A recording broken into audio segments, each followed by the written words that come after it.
Hi everyone, as some of you might already know, I recently purchased a TAGELHARPA or talharpa. It's a traditional folk instrument. I'm starting to learn how to play it, so I thought I would make a few videos to show you first of all what it is and kind of how it works, and also how I'm learning to play it, to share my learning process with you all. I hope this will be a fun and interesting journey for you all to share and be a part of. So let's get started, and first of all let's take a look at how this instrument is made, what it's made of, and how its parts are assembled. So this is a TAGELHARPA or talharpa.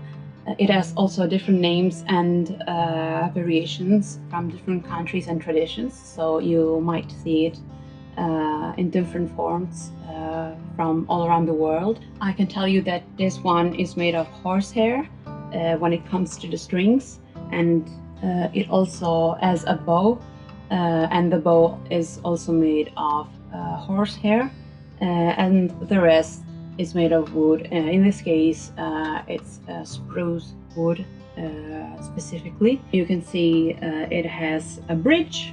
We will talk about it later. A resonating space for the sound to get its beautiful particular tone that we all love.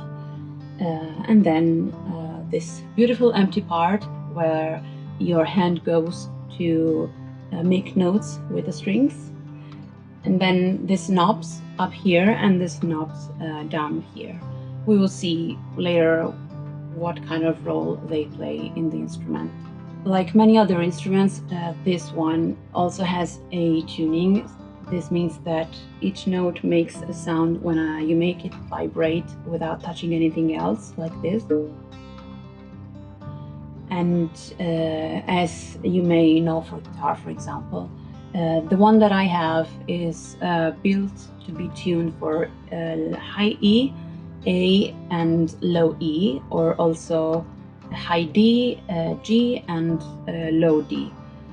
So I just tune it depending on the project I'm playing it for, if one tuning is more convenient than the other. But there's TAGELHARPAs that are tuned for much lower sounds, and they will be also much bigger in size overall. And you will see, if you look around the internet, so many different sizes, colors. Also the materials they're made of will affect the sound, since this is an acoustic instrument as well.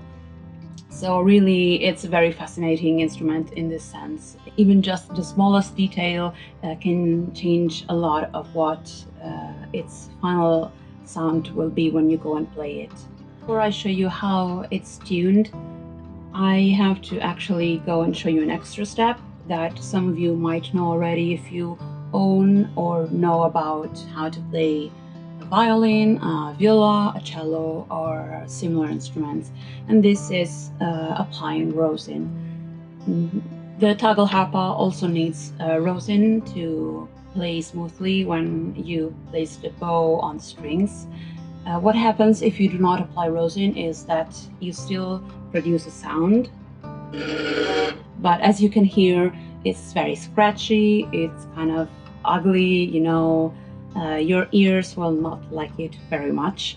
Maybe it can be useful if you're making some specific horror project and you need some creepy sounds.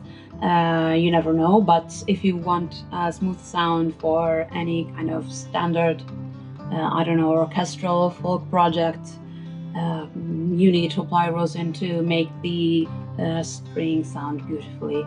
As for rosin, I did a lot of research into what kind of rosin is best for this instrument, and in my experience so far, the answer is kind of any rosin, really.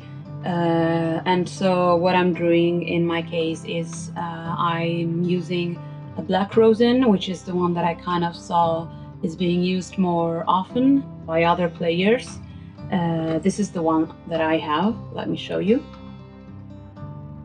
It's a black rosin from Daddario, and it's very simple to apply. Now, once again, there's different opinions on whether you should put it only on the bow or also on the strings. What I do is I apply it on both the bow and the strings, but I tend to give the priority to the bow.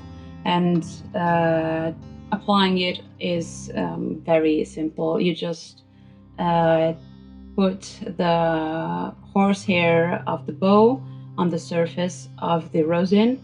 You keep the rosin still, and you make the bow go back and forth for a number of times. I'll see over time as the instrument settles, you know, if I need to decrease that, but at the beginning it's still very new and it needs quite a lot, so I'll do it like this, back and forth, kind of take my time, you know. It's slightly relaxing for me, I don't know. Definitely takes its time.